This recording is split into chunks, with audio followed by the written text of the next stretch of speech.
ada yang mau gue tekenin dulu ya. Jadi uang yang masuk ke kripto itu kan kalau misalnya kita diinvestasi di saham tuh dibilangnya uang yang siap hilang kan. Kalau ke kripto tuh sebenarnya kita sebutnya yang beda, yaitu uang yang kalian siap kena drawdown 70% sampai 80%. Kenapa? Karena Bitcoin pun akan ada waktunya drawdown. Kita lihat CAGR-nya kan tinggi sekali, ya. Bisa 150 sampai 300% ke depannya. Itu historical. Mungkin yang nanti ke depannya bakal turun 50%. Tapi harga yang harus dibayar untuk return absolut yang tinggi seperti itu adalah apa? Volatilitas. Jadi ketika kalian udah decide ke kripto, kalau saham kan enggak.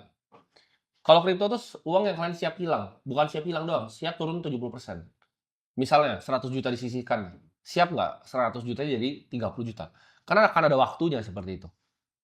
Kripto itu pasti volatil. Asetnya nggak bisa naik terus kalau dia nggak volatil. Aset yang stabil ya dia nggak akan, returnnya nggak akan pernah besar.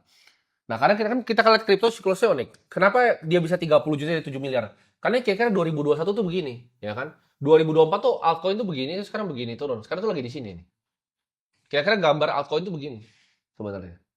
Ketika 2021, wah itu benar-benar semua orang masukin duitnya. Kenapa? Karena US kan ngasih stimulus ke masyarakatnya. Semua orang dikasih $1.000. Apa yang terjadi ya dicemplungin. Apakah sekarang ada gituan? Enggak. Jadi kan kita lihat suku bunga kan tinggi kan. Plus juga diturunin dulu kemarin. koinnya nggak sebanyak sekarang. Iya. Pilihan tuh dikit dulu. Pilihan dikit. Dulu dikit. Sekarang pilihan berapa? Ada berapa? 20 juta lebih. Ini kita masih ngomong yang masih bisa di trade ya. Iya. Kira-kira bisa di trade itu udah 20 juta. Tapi kalau yang udah bikin nggak jelas kita nggak tahu. Miliaran kali ya. Tapi yang bisa at least di trade itu udah 20 juta koin. Ini 20 juta koin sekarang. Di sini. Jadi pilihannya banyak sekali. Uangnya tambah sedikit. Pilihannya tambah banyak. Otomatis apa? Banyak yang turun. Iya. Gitu. Makanya kita selalu saranin simple ya. Kalau kalian masih mulai, itu biasa 70% selalu di Bitcoin. Kenapa? Karena kripto tuh gini, kripto tuh secara directional itu pasti benar. Karena ini kan teknologi yang bakal ngubah dunia. Ini kepercayaan gua, teknologi pasti ngubah dunia. Jadi kalau secara directional maksudnya apa? Kita time frame panjang, 10 tahun, 20 tahun, kripto sendiri tuh pasti benar. Nah, tapi jangan jadi orang yang salah kayak gue di tahun 2018. Iya. Gue tuh beli IOTA, Augur, Made Safe Coin, banyak lah. Tapi yang paling gede tuh di IOTA, itu gue hilang semua duitnya. Itu koin top 10 semua, kalian nggak ada yang tahu namanya itu sekarang. Karena itu cara kerjanya, gitu.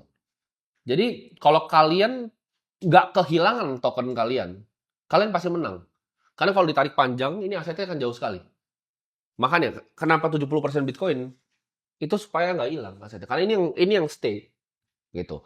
Yang ini kalau untuk pemula ya, 20% ini kalian bisa pilih. Ini yang besar-besar antara bisa ETH atau Solana atau Sol atau misalnya BNB. Yang udah terjamin lah. Tapi BNB bisa hilang nggak? Bisa. Kalau misalnya Binance kenapa-napa, CZ kenapa-napa, ini hancur. Ini CZ nih kena penjara habis lagi. Iya. Gitu. Jadi kalian cari mungkin di sini nih. Nah, tesisnya kenapa orang banyak masuk ETH ini kan bisa diprogram waktu itu. Beda seperti Bitcoin. Kenapa akhirnya orang Solana? Karena ini lebih retail friendly, kesannya lebih retail base. Gitu. Nah, mungkin 10% ini baru uang bebas nih. Ini yang gue saranin. Karena orang kayak gue sama dia juga gatel. Kita juga pasti cari gitu loh, barang-barangnya. Jadi nggak apa-apa kalian bisa misalnya antara 2,5, 2,5, 2,5, 2,5. Ini uang main-main nih sisanya. Kemungkinan kalau kalian masih di awal-awal nggak ngerti risk per trade segala macam, kemungkinan ini tuh jadi 0. Nah, tapi kan ininya naik nih 2-3 kali. Ini mungkin udah naik 2 kali juga. Ya. Ini 2 sampai kalau soalnya mungkin 6 kali. Untung nggak overall portofolio? Pasti untung. Jadi secara directional kalian tuh pasti untung. Cuman kalau kalian dapat emang begini yang hoki, yang muncul misalnya lu nangkap Aster kemarin, lu nangkap Hyperliquid, WLFI, ya kan 16 kali itu. Kalau ikut dari apa? Ya. Presale Kita kan pertama ikut ya. dari presale ya, 16 kali itu naiknya. Walaupun kalau kalian cari kan turun kan, tapi itu udah 16 kali naiknya. Nah, tapi uang yang kalian masukin di semua ini yang 70, 20, 10 ini usahakan uang yang kalian siap minus 70%. Semua di kripto. Jadi gimana caranya kita dapat uang di kripto? Misalnya pengusaha. Berapa uang yang lu siap minus ini? Nah, uang yang siap minus ini masukin sebanyak-banyaknya. Tapi yang siap ya minus. Karena kita juga masuk ke kripto, kita siap minus. Iya. Kita punya stabilitas cash. Siap hilang Kita nol bahkan. siap hilang gitu. Uangnya itu kita siap hilang. Jadi kita tuh udah desain hidup kita, di mana kalau portofolio kita yang kalian ada di sini, yang kita kelola sekarang ini, kenapa-napa, kita tuh nggak bakal jadi orang susah. Gitu. Ya. Jadi harus dibikin fondasinya dulu yang rapih. sebelum kalian masuk ke sebuah aset, jangan berharap ini untuk jadi tempat buat jadi kaya, enggak. Ini tempat untuk ngalahin tradisional pasti. Kenapa? Karena kalau secara directional dunia, emang kripto tuh masuk salah satu aset yang paling bagus. Kenapa? Karena ini masa depannya uang kan.